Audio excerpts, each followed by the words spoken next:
Why is it so hard for you to have a natural birth nowadays?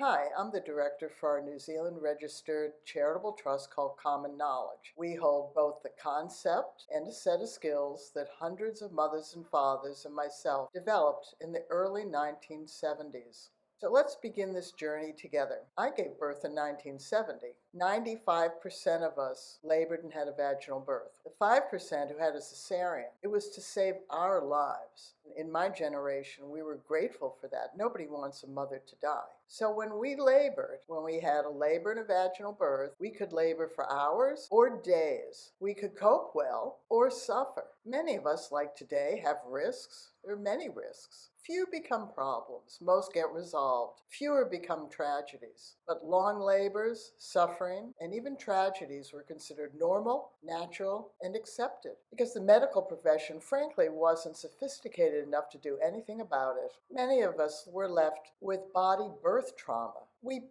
peed when we coughed or danced or laughed. We had prolapses. We experienced pain in sex. Yet, at the same time, from the 60s to the late 70s in the United States, the first ever childbirth preparation classes were being taught. You've heard of them. Lamaze, the Bradley method. Never before in the history of mankind worldwide had childbirth classes been taught. So there was a very high societal expectation that my generation of families attend them. And they were entirely skills-based. We had no choices. In 1970, when I went in to give birth in the hospital, I was shaved. I was given an enema. I had to lie in bed. I couldn't eat. I couldn't drink. I was strapped to the table with my feet in stirrups, given an episiotomy. My daughter was pulled out with forceps. She was taken to the nursery where she was bottle fed. I stayed in the hospital for 7 days, and she came in every 4 hours for me to bottle feed her. That's what it was like in 1970.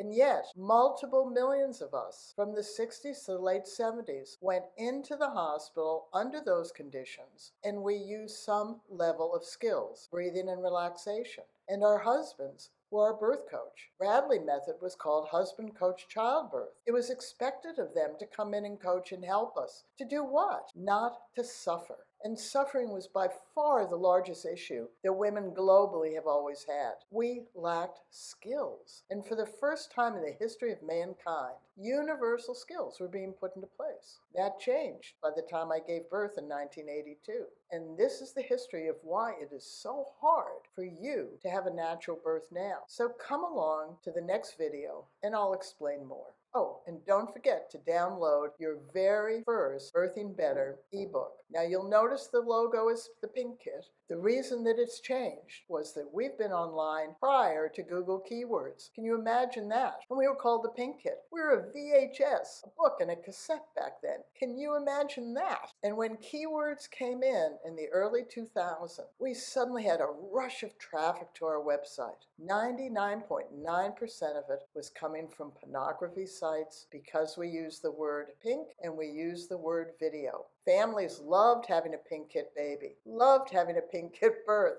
but their friends and families would say, "What's a pink kit?" And they'd say it's about birthing better. So we changed the name to Birthing Better. Because in reality, with skills, you can always birth better, even if you don't get a better birth.